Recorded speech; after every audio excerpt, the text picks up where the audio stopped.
Hello everyone. Today I'll show you how to create your first ever video game, even if you've never coded before. And we're doing it in just 10 minutes, right in your browser. Let's go. First, open your browser and go to codepen.io or create a new file called index.html. This is where we'll write our game. No downloads, no installations, nothing complicated. Every game needs a screen, so we'll create one using the HTML canvas element. Think of it like the window where your game lives. Now let's add our player, a small green square that we can move left and right. With just a few lines of JavaScript, we can detect when you press the arrow keys and make the player move across the screen. Congrats, you just made something move. Next, let's add a challenge.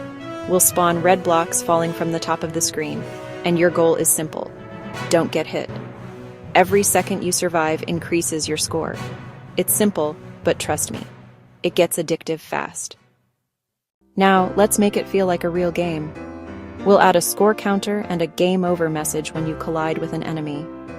That's it. You've just made a working video game from scratch. You can customize it however you want. Change colors, speed, add background music, or make your own levels.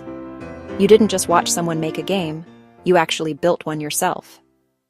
If this helped you learn something new, hit that like button and subscribe for more easy tutorials like this. Now go show your friends your first game, and tell them you made it in just 10 minutes.